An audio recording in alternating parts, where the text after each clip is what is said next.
श्रीमा श्री अरविंद यही श्री अरविंद पाठचक्र ऑनलाइन माध्यम योगदान करथिबा भाई बापा मान को नमस्कार। आज आलोच्य विषय प्रार्थना और समर्पणर मूर्तिमंत प्रतीक श्रीमा। प्रार्थना और समर्पणर मूर्तिमंत प्रतीक श्रीमा यही प्रसंग रे आलोचना करने निमंते भुवनेश्वर सप्तशती नगर रवि भाई रविनारायण महांती को अनुरोध करुछि। रवि भाई तांकर वक्तव्य प्रदान करंतु। मो जीवन परम आराध्य माँ और श्री अरविंद आत्मनिशी समस्त भौणी भाई मान को मोर प्रणाम।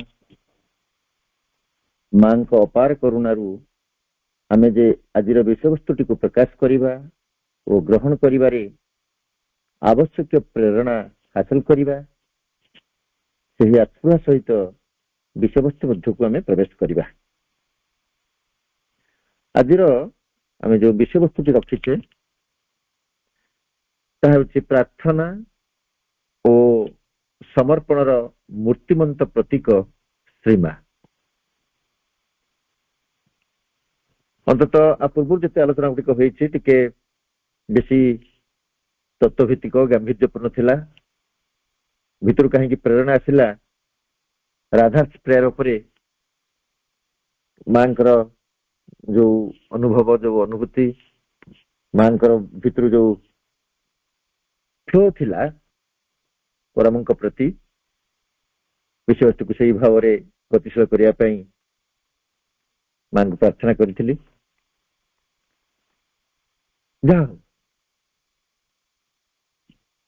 आमे जो दिव्य जननी को भगवती को श्री मां को ग्रहण करिछे आमर आध्यात्मिक जीवन गुरु भाव में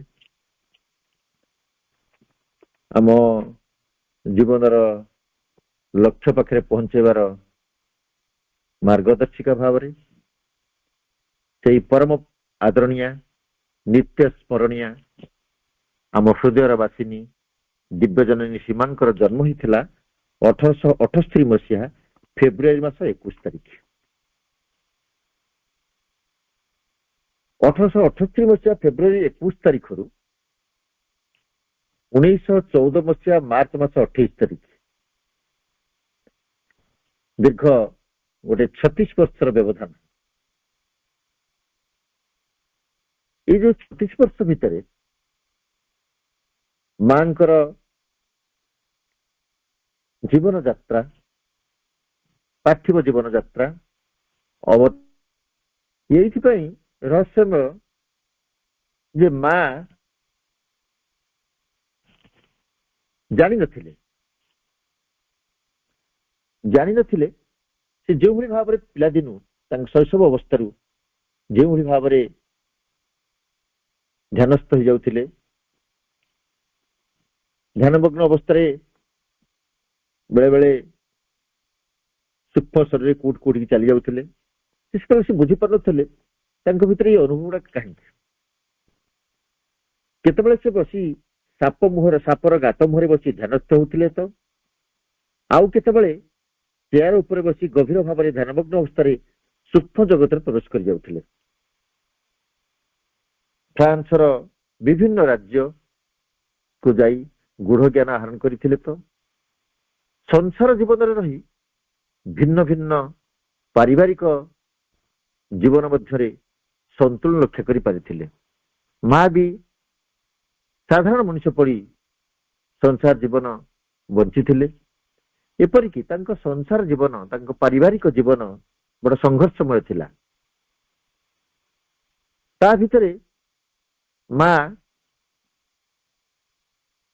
निजर धैर्यर परीक्षा देइचंती यदिओ से स्वयं दिव्य जननी किंतु साधारण मनुष्य भाव में साधारण मानवी भाव में से सबू इमोशन को ग्रहण करछंती सबू सुख को दुख को ଗୋଟେ ମାନୁଷୀ ମନ ନେଇକିରି ଫେସ୍ କରିଛନ୍ତି ବା ସମ୍ମୁଖୀନ ହୋଇଛନ୍ତି ଏବଂ ତାଙ୍କ ପାରିବାରିକ ଜୀବନ ମଧ୍ୟରେ ସନ୍ତୁଳନ ରକ୍ଷା କରିଛନ୍ତି। ସେ ଦୃଷ୍ଟିରୁ ଯଦି ସୀମାଙ୍କୁ ବିଚାର କରାଯାଏ, ସେ ଦୃଷ୍ଟିରୁ ଯଦି ମାଙ୍କୁ ବିଷୟରେ ଆମେ ଆଲୋଚନା କରିବା, ଆମେ ବୁଝିପାରିବା ସେ ଥିଲେ ଆସେପ୍ଟାନ୍ସର ବା ଗ୍ରହଣଶୀଳତାର ଏକ ମୂର୍ତ୍ତିମନ୍ତ ପ୍ରତୀକ। ସନ୍ତୁଳିତ ଜୀବନଯାପନ ପାଇଁ ସେ ଆମମାନଙ୍କର ପଥ ପ୍ରଦର୍ଶିକା ଓ ମାର୍ଗଦର୍ଶିକା କହିଲେ ଅତ୍ୟୁକ୍ତି ହବନି। ଆଧ୍ୟାତ୍ମିକ ଅନୁଭୂତି ଯେବେଠାରୁ ମାଙ୍କର ହେଲା, ସେ ଦେଖି ଚାଲିଥିଲେ, ଚାହିଁ ଚାଲିଥିଲେ ଏବଂ ଆଶ୍ରୟ କରି ଚାଲିଥିଲେ ଶ୍ରୀ ଅରବିନ୍ଦଙ୍କୁ। କାରଣ ଯେତେବେଳେ ସେ ଟିକେ ଧ୍ୟାନସ୍ଥ ହେଇଯାଉଥିଲେ, ସେତେବେଳେ ସେ ସୂକ୍ଷ୍ମରେ ଦେଖୁଥିଲେ ଶ୍ରୀ ଅରବିନ୍ଦଙ୍କୁ। ଯଦିଓ ସେ ଜାଣିନଥିଲେ ସେହି ସୂକ୍ଷ୍ମ ଦର୍ଶନ ପ୍ରାପ୍ତ ବ୍ୟକ୍ତି ଜଣକ କିଏ। এই ଅବସ୍ଥାରେ ମା କଣ କରନ୍ତି, ତାଙ୍କର ସ୍ୱାମୀ ଙ୍କୁ ଗୋଟେ ସ୍କେଚ୍ ଆଙ୍କି, ଶ୍ରୀ ଅରବିନ୍ଦଙ୍କର ଏକ ସ୍କେଚ୍ ଆଙ୍କିକିରି ବିଭିନ୍ନ ଦେଶକୁ ପଠାଉଥିଲେ ଓ ଜାଣିବାକୁ ଚାହୁଁଥିଲେ ଯେ ଶ୍ରୀ ଅରବିନ୍ଦ ବା ସେଇ ସ୍କେଚ୍ ରେ ଯୋଉ ମୂର୍ତ୍ତି ସେ କିଏ। ଏମିତି ଅନୁସନ୍ଧାନ କରୁ କରୁ ପଲ୍ ରିଚାର୍ଡ ଆସି ପହଞ୍ଚନ୍ତି ପଣ୍ଡିଚେରୀରେ ଏବଂ ସେଇଠି ସେ ଶ୍ରୀ ଅରବିନ୍ଦଙ୍କୁ ଠାବ କରିଛନ୍ତି। ଫଳରେ ମାଙ୍କର ଯୋଉ ଅନେକ ଦିନର ସ୍ୱପ୍ନ, ଅନେକ ଦିନର ଅନୁଭବ, ଅନେକ ଦିନର ଯୋଉ ଆସ୍ପୃହା ଜଣଙ୍କ ପାଖକୁ ଯାଉଥିଲା, ସେ ଜାଣିପାରୁଛନ୍ତି ସେ ହଉଛନ୍ତି ସେଇ ଶ୍ରୀ ଅରବିନ୍ଦ ଏବଂ ମା ଆସିବାକୁ ଚାହିଁଛନ୍ତି ପଣ୍ଡିଚେରୀ। 1914 ମସିହା ମାର୍ଚ୍ଚ 28 ତାରିଖ ପର୍ଯ୍ୟନ୍ତ ପୃଥିବୀ ଆଧ୍ୟାତ୍ମିକ ଇତିହାସର ପୃଷ୍ଠା ଅଣଦେଖା ଅଲୋଡା ଅବସ୍ଥାରେ ହିଁ ଥିଲା। କିନ୍ତୁ ଆସିଥିଲା ସେଇ ମୁହୂର୍ତ୍ତ, ପୃଥିବୀ ଆଧ୍ୟାତ୍ମିକ ଇତିହାସର ପୃଷ୍ଠା ଓଲଟାଇବାର ମୁହୂର୍ତ୍ତ। ପାଶ୍ଚାତ୍ୟ ଓ ପ୍ରାଚ୍ୟ ଆଧ୍ୟାତ୍ମିକତାର ଉତ୍ତୁଙ୍ଗ ଶିଖରରେ ପହଞ୍ଚିବା ପାଇଁ ଯୋଉ ମୂଳଦୁଆ ପଡୁଥିଲା, ସେଇ ମୂଳଦୁଆର ମୁହୂର୍ତ୍ତ, ସେ ମୁହୂର୍ତ୍ତ ଓ ସମୟ ମୁକ ସାକ୍ଷୀ ଥିଲା 1914 ମସିହା ମାର୍ଚ୍ଚ 29 ତାରିଖ, ଯୋଉଦିନ ମା ପ୍ରଥମ ଥର ପାଇଁ ଆସି ତାଙ୍କର ଇପ୍ସିତ ବାଞ୍ଛିତ ସେଇ ପରମଙ୍କୁ, ସେଇ ପରମ ପ୍ରଭୁଙ୍କୁ ଦର୍ଶନ କରିବା ପାଇଁ ସୁଯୋଗ ପାଇଥିଲେ। ପୂର୍ବରୁ ଆଧ୍ୟାତ୍ମିକ ଇତିହାସରେ ଯାହା ସବୁ ଘଟିଥିଲା, ପ୍ରାଚ୍ୟରୁ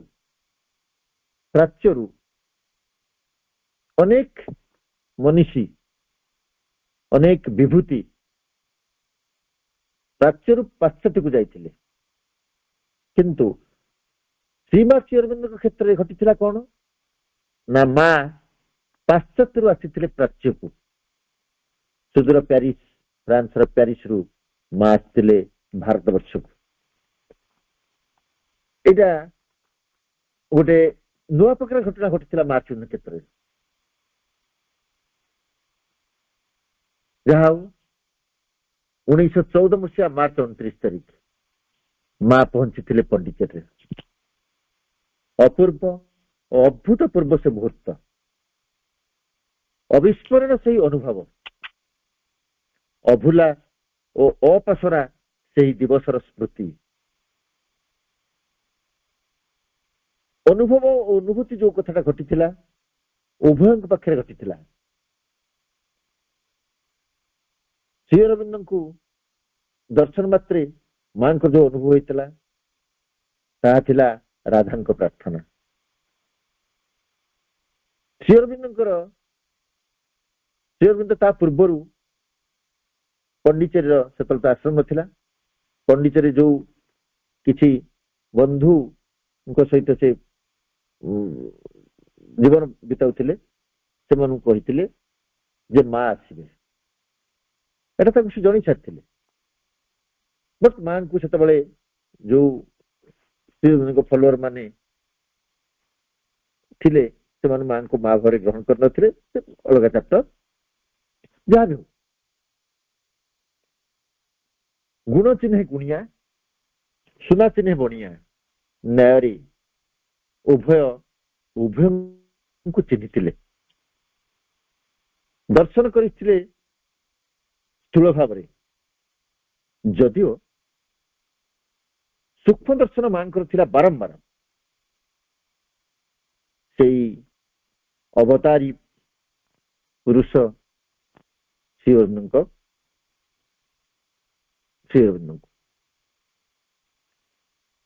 ଶ୍ରୀଅରବିନ୍ଦ ଥିଲେ ଅବତାର ଅଫ୍ ଦି ସୁପ୍ରିମ, ଆଉ ମା ଥିଲେ consciousness and force of the divine, the creatrix. ଶ୍ରୀଅରବିନ୍ଦଙ୍କ ଭାଷାରେ ଦି କ୍ରିଏଟ୍ରିକ୍ସ। ମା ହଉଛନ୍ତି ମା ବହିରେ ସ୍ପଷ୍ଟ କରୁଛନ୍ତି, ମା ହଉଛନ୍ତି ଚେତନା ଓ କାର୍ଯ୍ୟକାରିଣୀ ଶକ୍ତି ଏବଂ ସୃଷ୍ଟିକାରିଣୀ। ଏଇଠୁ ବାସ୍ତବରେ ଆରମ୍ଭ ହୋଇଥିଲା ପ୍ରାର୍ଥନା ଶିଖିବାର ଯୁଗ, ସମର୍ପଣର ଯୁଗ। ପୁରାତନ ଯୁଗ ଯେତେବେଳେ ମୁକ୍ତି ଉପରେ ଗୁରୁତ୍ୱ ଦଉଥିଲା, ପୂର୍ଣ୍ଣ ଯୁଗର ଦେଇଥିଲା ଗୁରୁତ୍ୱ ରୂପାନ୍ତର ଉପରେ। ଆମୂଳଚୂଳ ଗୋଟେ ରୂପାନ୍ତର, ଆମୂଳଚୂଳ ସତ୍ତାର ଚେତନାର ରୂପାନ୍ତର, ଯାହାକି ଯେତେବେଳେ ଶ୍ରୀଅରବିନ୍ଦଙ୍କୁ ଦର୍ଶନ କରୁଛନ୍ତି ସ୍ଥୂଳ ଭାବରେ ମା, ତାଙ୍କର କେତେ ଜନ୍ମର ଏବଂ ସେଇ ଏଇ ଜୀବନର ଯୋଉ 36 ବର୍ଷର ପ୍ରତୀକ୍ଷା, ସେ ଦର୍ଶନ ମାତ୍ରେ ତାଙ୍କ କଣ୍ଠରୁ ନିର୍ଝରିତ ହେଇଥିଲା ସେ ରାଧାଙ୍କ ପ୍ରାର୍ଥନା। କେମିତି ଥିଲା ସେ ପ୍ରାର୍ଥନାଟା? ଆମେ ଅନେକ ଥର ଅନେକ ବାର ପ୍ରାର୍ଥନା ସବୁ ପଢି ଚାଲିଛେ, କିନ୍ତୁ ଯଦି ରାଧାସ୍ ପ୍ରେୟରକୁ ଗୋଟେ ଶବ୍ଦ ଶବ୍ଦ କରି ଆମେ ବୁଝିବାକୁ ଚାହିଁବା, ଦେଖିବା ସେ ପ୍ରାର୍ଥନା, ମୁଁ ତ ଭାବୁଛି ମୁଁ ଯେତିକି ଜ୍ଞାନ, ସେ ରାଧାଙ୍କ ପ୍ରାର୍ଥନା ଠାରୁ ବା ସୀମା ଯୋଉ ପ୍ରାର୍ଥନାଟା ଗାଇଥିଲେ ଶ୍ରୀଅରବିନ୍ଦଙ୍କୁ ଦେଖିକିରି, ତାଠାରୁ ଆଉ ଗୋଟେ ସମର୍ପିତ ଭାବନାର ପ୍ରାର୍ଥନା ତା ପୂର୍ବରୁ ମୋ ନଜରରେ, ମୋ ଜ୍ଞାତସାରରେ ନାହିଁ। ମା ଗାଇଥିଲେ, ପହିଲି ଦେଖାରେ ଜାଣିଲି ପ୍ରାଣ ପ୍ରଭୁ ଈଶ୍ୱର, ହୃଦୟ ଦେବତା ଘେନିବା ହେଉ ଅର୍ଘ୍ୟ ମୋହର।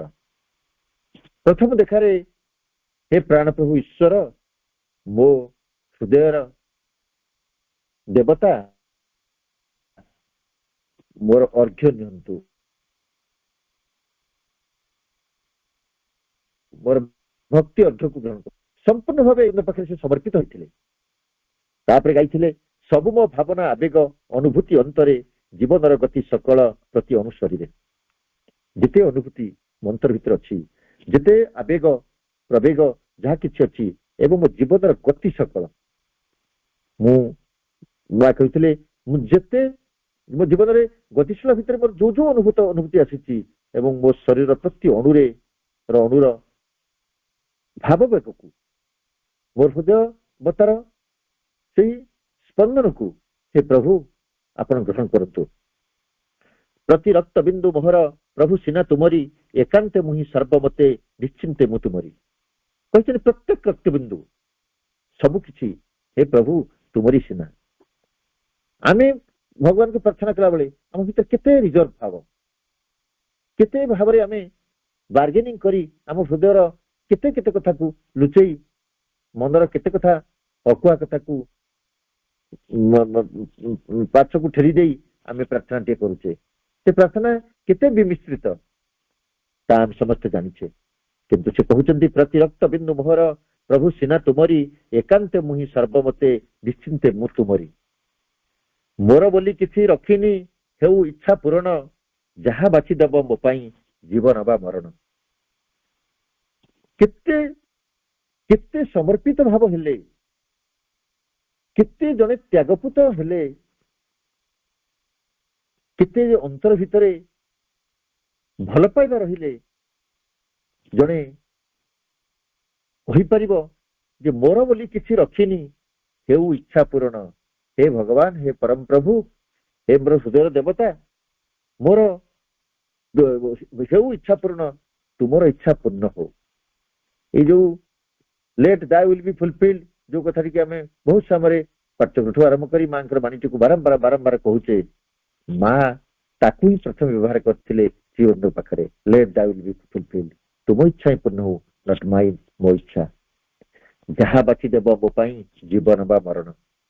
ଏ ଶବ୍ଦ ସେତିକି ସମର୍ପିତ ନହେଲେ, ସେତିକି ତ୍ୟାଗ ନଥିଲେ, ସେତିକି ଭଲ ପାଇବା ନଥିଲେ, ସେତିକି ଅକୁଣ୍ଠ ଆସ୍ଫୁର ନଥିଲେ, କେବେ ହେଲେ ଜଣକୁ ମେକାନିକାଲି ଜଣଙ୍କ ପାଟିରୁ ବାହାରିବ ନାହିଁ।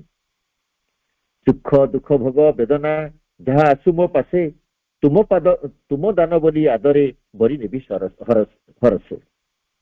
ଗୋଟି ଗୋଟି ତୁମ୍ଭ ଦାନ ମୋ ଠାରେ ଦିବ୍ୟ ସମ୍ପଦ, ବହି ଆଣିବ ମୋ ସମୀପେ ଅପରୂପ ଆନନ୍ଦ।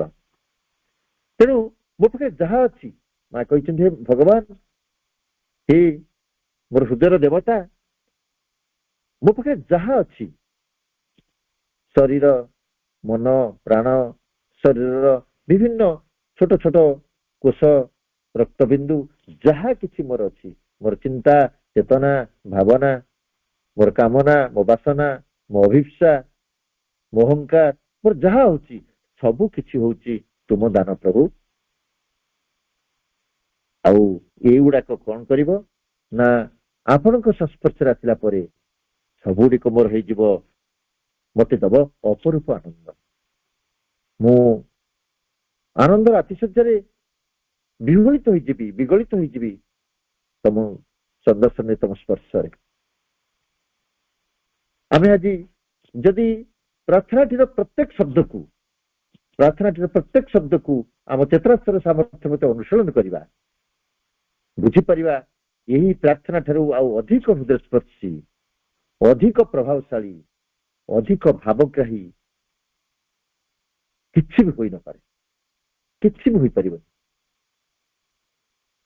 ସମ୍ପୂର୍ଣ୍ଣ ରୂପେ ସେ ଶ୍ରୀଅରବିନ୍ଦ ପାଖରେ ନିଜକୁ ସମର୍ପିତ କରିଦେଇଛନ୍ତି, ତାଙ୍କ ପ୍ରତ୍ୟେକ ସତ୍ତାକୁ, ପ୍ରତ୍ୟେକ ଗତିବିଧିକୁ। ପ୍ରାର୍ଥନାଟିର ଶବ୍ଦେ ଶବ୍ଦେ, ଛତ୍ରେ ଛତ୍ରେ ପ୍ରକାଶ ପାଇଛି ପରମଙ୍କ ନିକଟରେ ପୂର୍ଣ୍ଣ ସମର୍ପିତ ହୋଇଯିବାର ଅନ୍ଧ ନିର୍ଝରିଣୀ। ଅକୁଣ୍ଠିତ ଅଯାଚିତ ଭାବେ ମା ସମର୍ପଣ କରିଦେଇଛନ୍ତି ପ୍ରଭୁଙ୍କ ଚରଣରେ। ଏଇଟା ଯଦି ଏଇ ପ୍ରାର୍ଥନାକୁ ଆମେ ଡିପଲି ଭାବିବା, ଆମେ ବୁଝିପାରିବା ଆମର ସମର୍ପଣ, ଆମର ଆସ୍ପୃହା, ଆମର ପ୍ରାର୍ଥନା କେତେ କେତେ ନିମ୍ନ ଏ ପ୍ରାର୍ଥନା ତୁଳନାରେ। ଆମ ପ୍ରାର୍ଥନା କଲାବେଳେ କେତେ କୋଉ ଜିନିଷ ଭଗବାନଙ୍କୁ ଦବା, କୋଉ ଜିନିଷ ଭଗବାନଙ୍କୁ ନ ଦବା, ଇଭିନ୍ ଆମ ଟଙ୍କା ସୁନାକୁ ବି ଆମେ ଦବା ପାଇଁ ଭଗବାନ ପାଖରେ ମାନେ ପ୍ରସ୍ତୁତ ହେଇପାରୁନି। ସେ କିନ୍ତୁ କହୁଛନ୍ତି, ମତେ ଜୀବନ ବା ମରଣ ଯାହା ଦେବ ପ୍ରଭୁ ତାହାକୁ ବରି ନେବି ଆନନ୍ଦେ, ତାହା ହିଁ ତୁମର ଦାନ। ନଈଟିଏ ଯେପରି କଳକଳ ନାଦ କରି ଅନେକ ପଥ ଅତିକ୍ରାନ୍ତ କରେ ଏବଂ ସାଗର ସଂସ୍ପର୍ଶରେ ଆସି ନିଜ ସତ୍ତାକୁ ହରାଇ ବସେ, ମା ସେମିତି ହରାଇ ବସିଛନ୍ତି ନିଜର ଅସ୍ତିତ୍ୱ ଶ୍ରୀଅରବିନ୍ଦଙ୍କ ଦର୍ଶନରେ। ଛୋଟିଆ କଥା ନୁହେଁ। ସେତିକି ସମର୍ପିତ ନହେଲେ ଜଣଙ୍କ ପାଖରୁ ମେକାନିକାଲି, ଯାନ୍ତ୍ରିକ ଭାବରେ କେବେ ହେଲେ ଏଭଳି ପ୍ରାର୍ଥନା, ଏଭଳି ଶବ୍ଦ ନିର୍ଗତ ହବନି, ଏଭଳି ଅନୁଭବ କେବେ ବି ଆସିବନି। କେତେ ଭରସା, କେତେ ବିଶ୍ୱାସ ପ୍ରଭୁଙ୍କ ଉପରେ। ନିଜେ ସେ ସ୍ୱୟଂ ଭଗବତୀ, କିନ୍ତୁ ସେ ମଣିଷ ହେଇକିରି, ମଣିଷର ପ୍ରତିନିଧି ହେଇକିରି ମାନବୀ ଶରୀର ଗ୍ରହଣ କରି ଆମକୁ କୃପା କରି ଆମ ପାଖକୁ ଆସିଛନ୍ତି। ଆମେ ଯଦି ଭାବିବା ଆମେ ସତରେ କଣ ସେଇ ଏଇଭଳି ପ୍ରାର୍ଥନାର ଅଧିକାରୀ, ଏଇଭଳି ପ୍ରାର୍ଥନାର ଶବ୍ଦ, ଏଇଭଳି ସମର୍ପିତ ଭାବନାର ସ୍ପନ୍ଦନ ର ଅଧିକାରୀ ଆମେ ହେଇପାରିବା?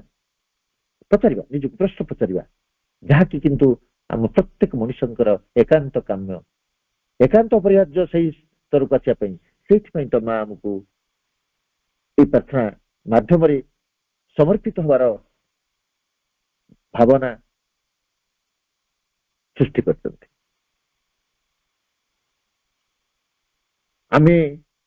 ଆମକୁ ସ୍ୱୀକାର କରିବାକୁ ପଡିବ, ମଣିଷ ମାନଙ୍କୁ ସ୍ୱୀକାର କରିବାକୁ ପଡିବ ଯେ ଆମେ ମାଗି ଜାଣିନେ, ପ୍ରାର୍ଥନା କରି ଜାଣିନେ, ବର୍ଷ ବର୍ଷ ଧରି ରାଧାନା ପ୍ରାର୍ଥନା ଗାଇ ଚାଲିଛେ, କେବେ ଅନୁଶୀଳନ ଅନୁଧ୍ୟାନ କରିଛେ କି ପ୍ରାର୍ଥନାଟିର ସେଇ ଭାବବୋଧକୁ? ମୁଁ କହିବି ନା।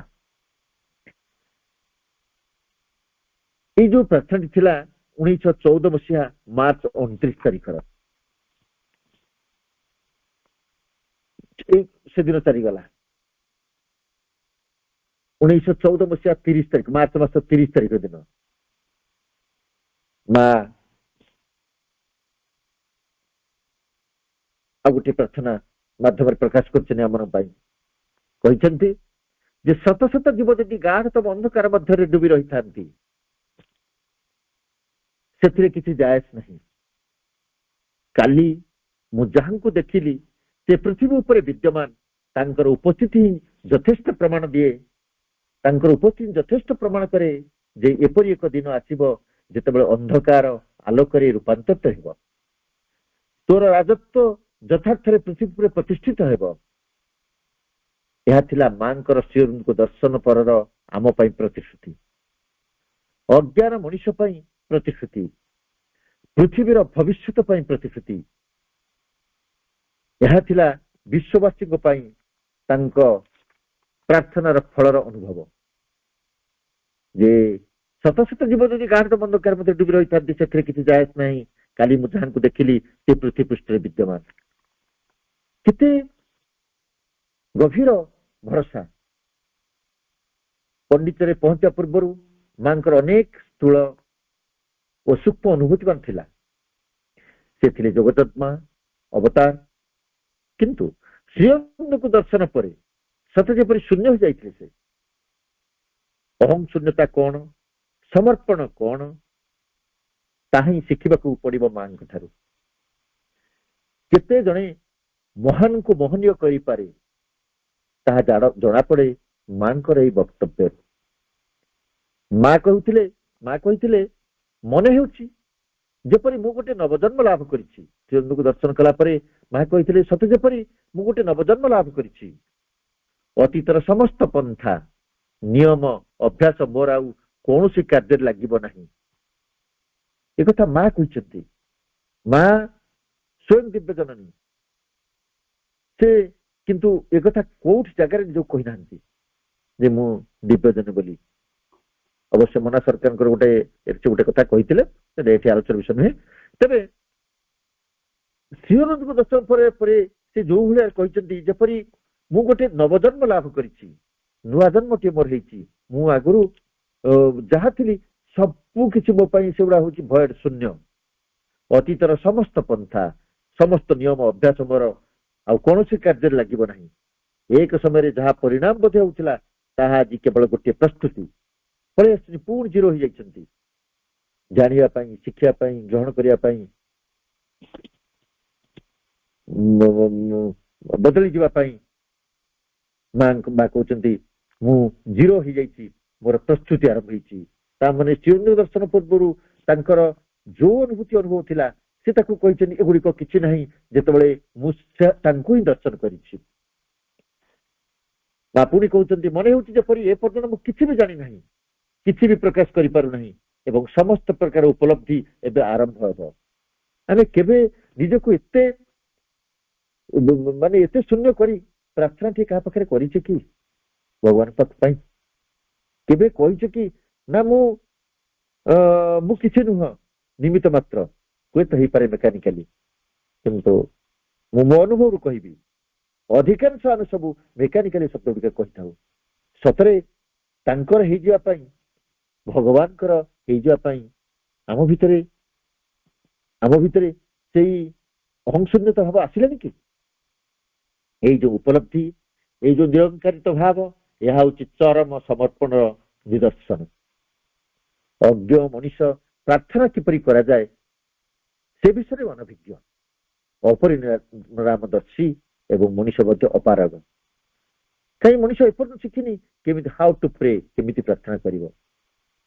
ଯଦି ସେ ଜାଣିଥାନ୍ତା ତାହେଲେ ତାର ଏତେ ଜୀବନ ବ୍ୟର୍ଥ ଯାଉନଥାନ୍ତା ବା ଏତେ ସ୍ଲୋ ପ୍ରୋଗ୍ରେସ ହଉନଥାନ୍ତା। ଅନ୍ୟ ଏକ ପ୍ରାର୍ଥନାରେ ପରମ ଉଦ୍ଦେଶ୍ୟରେ ମା କହିଥିଲେ, ହେ ଭଗବାନ ମତେ ଶୁଦ୍ଧ କର, ନିରହଙ୍କାର କର, ସଞ୍ଜୀବିତ କର ତୋ ଦିବ୍ୟ ପ୍ରେମରେ, ଯଦ୍ୱାରା ସେହି ଦ୍ୱାର ପାର ହୋଇ ଭିତରକୁ ଚିରକାଳ ସକାଶେ ପ୍ରବେଶ କରିପାରେ। ହେ ଭଗବାନ ମତେ ଶୁଦ୍ଧ କର, ମା ନିଜେ କହୁଛନ୍ତି ମତେ ଶୁଦ୍ଧ କର। ଆମେ କଣ କହୁଛୁ? ମା ଆମେ ସେଲ୍ଫ ସଫିସିଏଣ୍ଟ, ଆମେ ପାର୍ସିଆଲି ଭଲ ଅଛୁ, ଆଉ ତୁ ଟିକେ କୃପା କଲେ ଆମେ ପୂର୍ଣ୍ଣ ହେଇଯିବୁ। କିନ୍ତୁ ମା କହୁଛନ୍ତି ଯେ ହେ ଭଗବାନ ମତେ ଶୁଦ୍ଧ କର, ନିରହଙ୍କାର କର, ସଞ୍ଜୀବିତ କର ତୋ ଦିବ୍ୟ ପ୍ରେମରେ। ଫଳରେ କଣ ହବ ନା ସେତିକି କରିଦେଲେ, ହେ ପ୍ରଭୁ ମୁଁ ଚିର ସକାଳ ସକାଶେ ଯୋଉ ଦ୍ୱାର ଦେଇକି ପାର ହେବା ପାଇଁ ଚାହୁଁଛି ମୁଁ ତାର ଭିତରକୁ ପ୍ରବେଶ କରିଯିବି। ହେ ଭଗବାନ ମୁଁ ଯେପରି ହୋଇଯାଏ ତୋର ନିଃସନ୍ଦେହରେ ଓ ଅକୁଣ୍ଠ ଭାବେ, ନିଃସନ୍ଦେହରେ ଅନଡାଉଟଲି ମୁଁ ତମର ହେବା ପାଇଁ ଚାହୁଁଛି। ମତେ ସେଇ କୃପା କର, ସେହି ଆଶୀଷ ଦିଅ, ସେଇ ଶକ୍ତି ଦିଅ। ଏଇ ଯୋଉ ପ୍ରାର୍ଥନା ମାଧ୍ୟମରେ ମା ଆମ ମାନଙ୍କୁ ଯୋଉ ଭଳି ପ୍ରକାର ଅନୁଭୂତି ଦେଇଛନ୍ତି, ଅନୁଭବ ଦେଇଛନ୍ତି, ଆମେ ସେଇ ଧ୍ୟାନ ପ୍ରାର୍ଥନା ବହିଟିକୁ ଯେମିତି ପଢି ଦଉଛେ, ସମସ୍ତେ ପଢି ଦଉଛେ ମେକାନିକାଲି। କିଏ କେତେ ଜଣଙ୍କ କଥା ମୁଁ କହିପାରିବିନି, ବଟ୍ ଅଧିକାଂଶ ଇଭେନ୍ସ ଅଫ୍ ପିପୁଲ ଆମେ ଏମିତି ସବୁ ମେକାନିକାଲି ବହୁତ ଜିନିଷ କରିଚାଲିଛେ। ଏଇ ଯୋଉ ପ୍ରାର୍ଥନା, ଏଇ ଯୋଉ ସମର୍ପଣ ଭାବ, ଏହା କୃତ୍ରିମ କେବେ ନୁହେଁ, ଯାନ୍ତ୍ରିକ ନୁହେଁ, କ୍ଷଣିକ ନୁହେଁ, କି ଆବେଗର ନୁହେଁ, ଏହା ହୃଦୟର। ବାସ୍ତବରେ ଏଇଭଳି ସମର୍ପଣ, ଏଇଭଳି ପ୍ରାର୍ଥନା ମଣିଷ ପାଖରେ ରହିବା ଦରକାର ପରମଙ୍କ ପ୍ରତି। ଯୋଉଥିପାଇଁ ଆଜି ମଣିଷ ଫେଲୁଅର ହଉଛି, ମଣିଷ ଆଉ କଣ କରିପାରୁନି, ସେ ଜାଣିନି କେମିତି ପ୍ରାର୍ଥନା କରିବାକୁ ହୁଏ। ପ୍ରାର୍ଥନା କରିବାକୁ ହୁଏ ନାହିଁ ବୋଲି ଆଜି ତାର ଲକ୍ଷ୍ୟ କଣ ହେଇଯାଉଛି, ମାନେ ଲକ୍ଷ୍ୟ ହେଇଯାଉଛି ଦୂର, ଲକ୍ଷ୍ୟ ହେଇଯାଉଛି ଦୂର।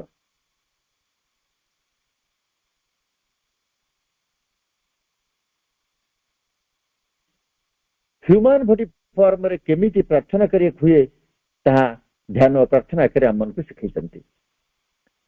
ନିତ୍ୟ ପ୍ରତ୍ୟହ କିପରି ତାଙ୍କୁ ସ୍ମରଣ ରଖି ହବ ତାହା ଶିକ୍ଷା ଦେଇଛନ୍ତି। ଅନବରତ ଆସ୍ଫୁରା କରିଚାଲିଛନ୍ତି to purify the mind, vital mind of each individual. ପ୍ରତ୍ୟେକ ବ୍ୟକ୍ତି ବିଶେଷଙ୍କ ମଧ୍ୟରେ, ହୃଦୟ ମଧ୍ୟରେ ପ୍ରବେଶ କରି ତାଙ୍କ ସତ୍ତାକୁ ଶୁଦ୍ଧିକରଣ କରିବା ପାଇଁ ମା ଜୀବନ ପରେ ଜୀବନ, ଜୀବନ ପରେ ଜୀବନ ଅନବରତ ପ୍ରଚେଷ୍ଟା କରିଚାଲିଛନ୍ତି।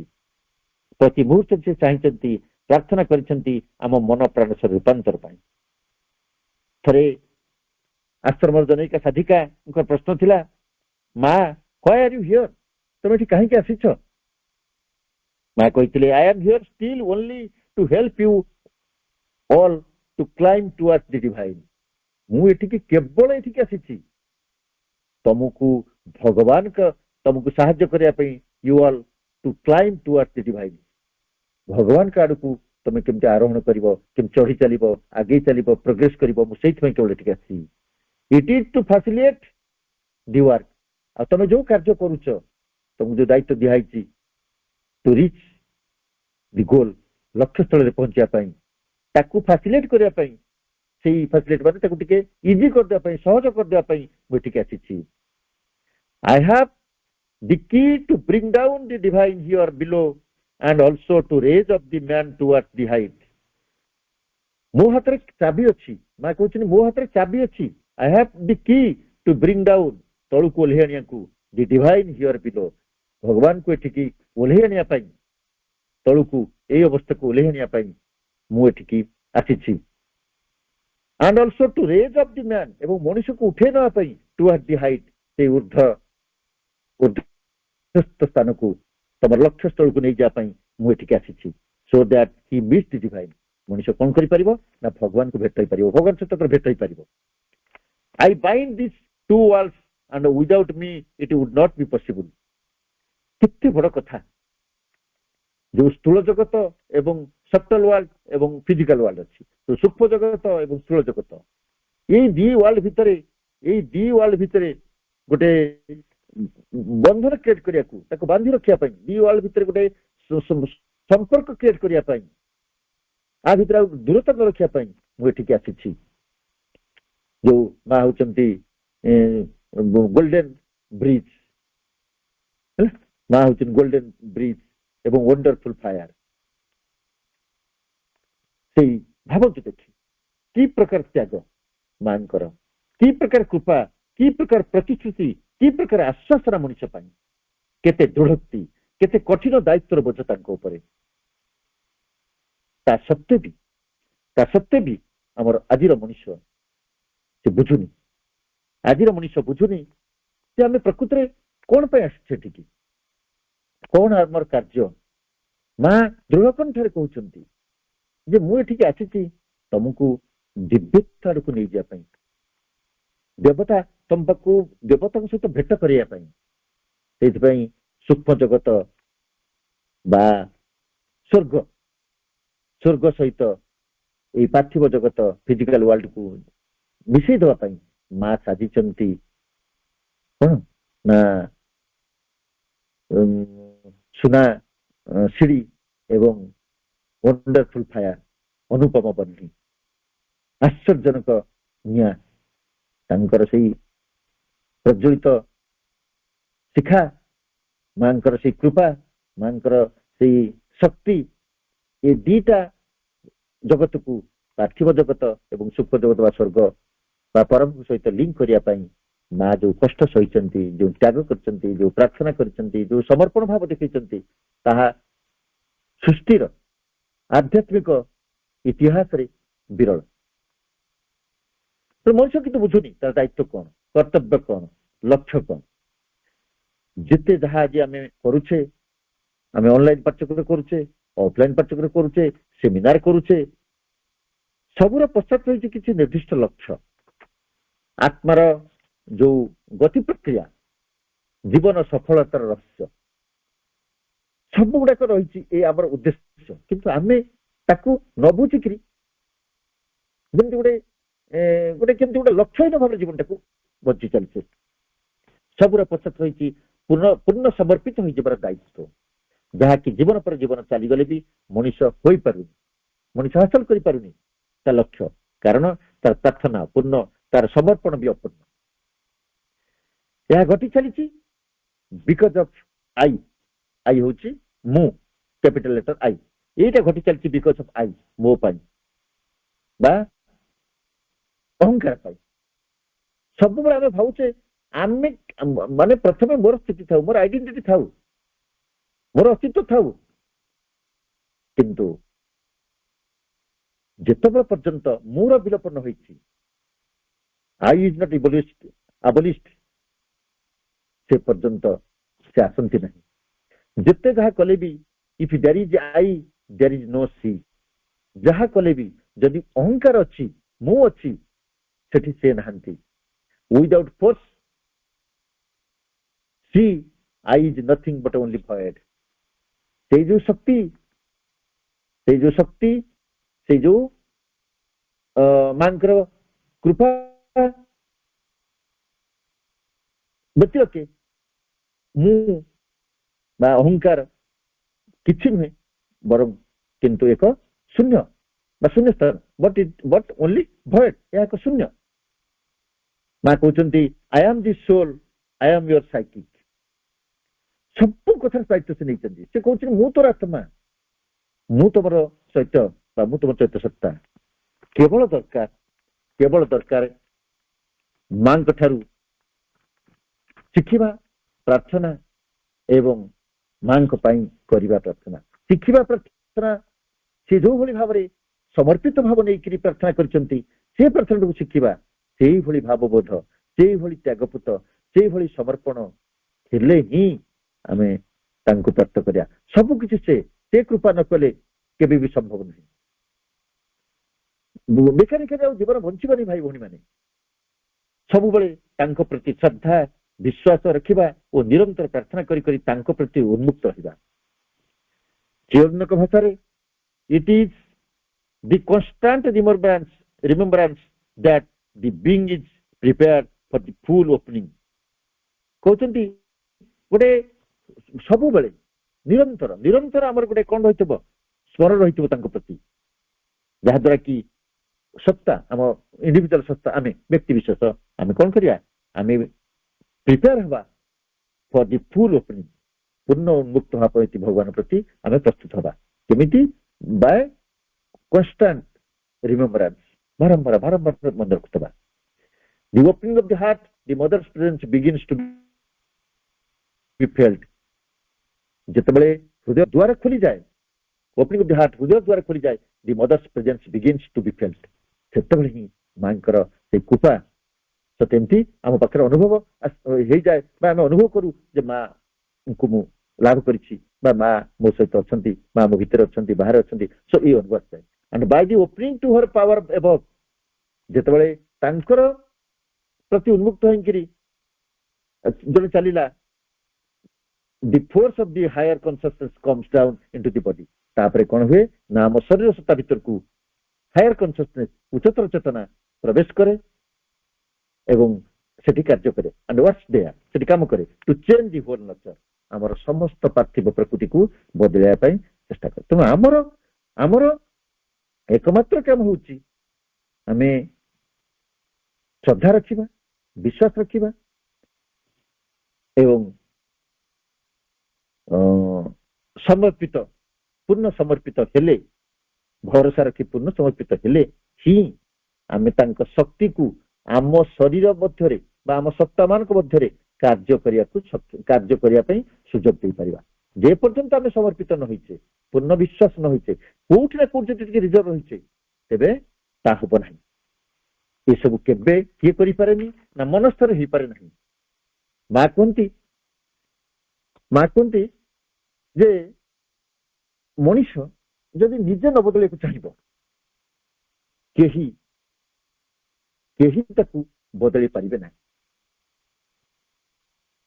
କାହିଁକି ନା ଆମେ ବହୁତ ଥର ବି ଆଲୋଚନା କରିଛୁ, ସବୁଠି ପାଠ୍ୟକ୍ରମରେ ଶୁଣୁଛେ, ଭଗବାନ ଏମିତି ଏଭଳି ଏକ ଅନୁଭବ, ସେ କେବେ ବି କାହାକୁ, ମଣିଷକୁ ବାଧ୍ୟ କରିକି ଗୋଟେ କାର୍ଯ୍ୟ କରିବା ପାଇଁ ଜମା କୁହନ୍ତି ନାହିଁ।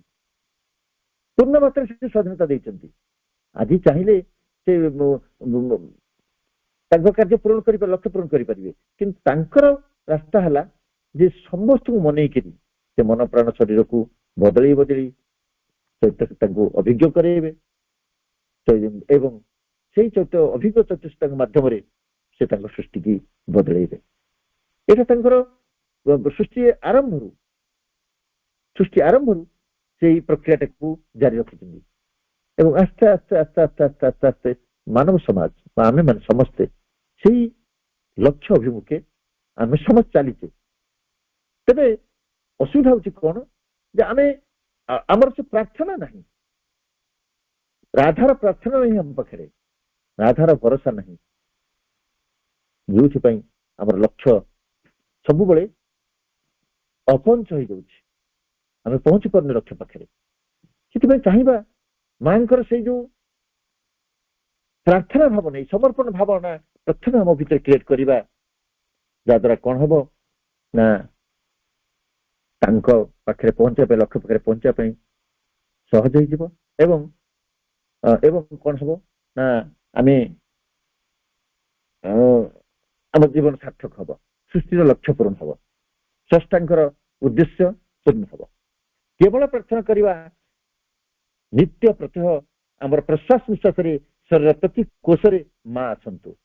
କେବଳ କହିବା ଆଇ ୱାଣ୍ଟ ଓନ୍ଲି ୟୁ, ହେ ମା ମୁଁ କେବଳ ତତେ ଚାହୁଁଛି, ତମକୁ ହିଁ ଚାହୁଁଛି, ଆଉ କିଛି ମୁଁ ଚାହୁଁନି। ସମର୍ପଣ ପ୍ରତୀକ ଭଗବତୀଙ୍କ ଠାରୁ ପ୍ରାର୍ଥନା ଶିଖି ଅକୁଣ୍ଠ କଣ୍ଠରେ କହିବା, ପ୍ରତିସ୍ପନ୍ଦନରେ ଆସିବା ପାଇଁ ମାଙ୍କୁ ନିବିଡ଼ ଭାବରେ ପ୍ରାର୍ଥନା କରିବା, ଆକୁଳ ଭାବରେ ଆକୁଳ କଣ୍ଠରେ ତାଙ୍କୁ ନିବେଦନ କରିବା ଯେ ତମେ ମୋ ହୃଦୟ ଭିତରକୁ ଆସ। ଯାହା ବି ହଉ ଆଜିର ଏଇ ଯୋଉ ଭାବପ୍ରବଣତାର ବିଷୟବସ୍ତୁଟିକୁ ମୁଁ ବାଛିଥିଲି। ବହୁତ ଦିନ ପରେ କାହିଁକି ଟିକେ ଇଚ୍ଛା ହେଲା ଇମୋସନାଲି ଟିକେ ଆଲୋଚନା କରିବା ପାଇଁ। ମୁଁ ବାଛା ଭିତରେ ମୋର ଗୋଟେ ସ୍ୱରଚିତ ପ୍ରାର୍ଥନାଟିଏ ଏବେ ନିବେଦନ କରୁଛି। ସେଟାକୁ କରି ଆଜିର ଆଲୋଚନା ସାରିଦେବା। ଏଇ ଟପିକ ସହିତ ସେ ଲେଖାଟିର ମୋର ଯୋଉ ପ୍ରାର୍ଥନାଟି ନିବେଦନଟି ନିଶ୍ଚିତ ରୂପେ ସଂଯୋଜିତ। ମୁଁ ଏବେ ସେଇଟା କରି ଆଜିର ଆଲୋଚନା ଶେଷ କରିବି।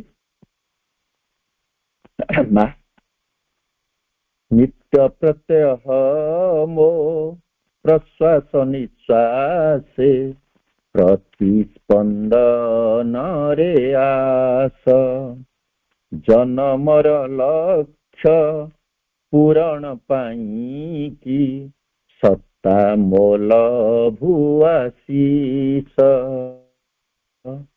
ନିତ୍ୟପ୍ତେହ ମୋ ପ୍ରଶ୍ୱାସ ନିଶ୍ୱାସେ ପ୍ରତିସ୍ପନ୍ଦନରେ ଆସ ଜାଣେନି ମୁଁ ପୂଜା ଜାଣେନି ଅର୍ଚ୍ଚନା ଜାଣେନି କପଟ ଛନ୍ଦ ଜାଣିଛି ଏତିକି ଏ ସାରା ସୃଷ୍ଟିରେ ତୁମେ ଅଟ ଆଦି ଅନ୍ତ ସୃଷ୍ଟିର ଲୀଳା ଭିଆଣ ପାଇଁକି ଦେଇଛ ମୋତେ ଜୀବନ ଯନ୍ତ୍ରବତ ତବ କାର୍ଯ୍ୟ କରୁଥାଏ ଏତିକି ପ୍ରାର୍ଥନା ଘେନ କୃପା କରିଥାଅ ହୃଦୟ ବାସିନୀ ତବ ଇଚ୍ଛା ଯୋଗ୍ୟ ହୁଏ ପ୍ରତି ସତ୍କର୍ମର ବାଞ୍ଛିତ ଫଳ ତୁମ କରୁଣାରୁ ପାଏ ସାରା ଜୀବନ ମୋ ତୁମରି ସେବାରେ ହୋଇଥାଉ ନିବେଦିତ ତୁମ ଦର୍ଶାଇତ ପଛେ ଚାଲୁଥାଏ ନ ହୋଇ ତିଳେ ବିଚ୍ୟୁତ ନୈତିକ ଆଚାର ଧାର୍ମିକ ବ୍ୟାପାର ଏଇ ଜନମରେ ହଟୁ ଆଧ୍ୟାତ୍ମିକତାର ଆଲୋକ ଜଳି ମୋ ରୂପାନ୍ତର ରାସ୍ତା ଫିଟୁ ଶରୀରର ପ୍ରତି କୋଷ କଣିକାରେ ଦିବ୍ୟ ଚେତନା ପ୍ରକାଶ ଅଦିବ୍ୟ ଲୋଡ଼ା ସର୍ବକାମନାର ଅଦିବ୍ୟ ଲୋଡ଼ା ସର୍ବକାମନାର ହେଉ ଏ ଜନମେ ଶେଷ ଅନନ୍ତ ପାର କରୁଣାର ଧାରା ଅନନ୍ତ ପାର କରୁଣାର ଧାରା ନ ହେଉ ମୋ ପାଇଁ ଊଣା ପ୍ରତି ମୁହୂର୍ତ୍ତରେ ସ୍ମରଣ ରହୁମା ପ୍ରତି ମୁହୂର୍ତ୍ତରେ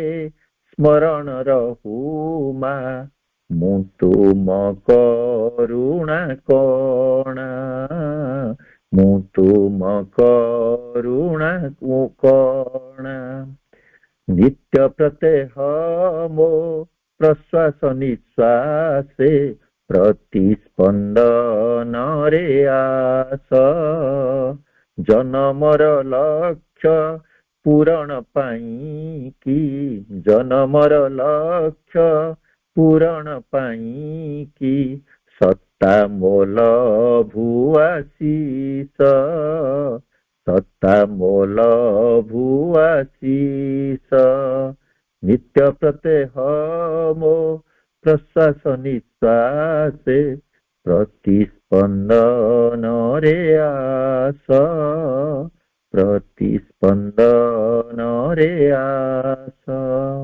ମା ବର୍ତ୍ତମାନ ଗୋଟିଏ ମିନିଟ ମାଙ୍କ ନାମ ଧର କରିବା ସହିତ ଆଜିର ଶ୍ରୀ ଅରବିନ୍ଦ ପାଠଚକ୍ରକୁ ସମାପ୍ତ କରିବା। ମା ମା ମା ମା ମା ମା ମା ମା ମା ମା ମା ମା ମା ମା ମା ମା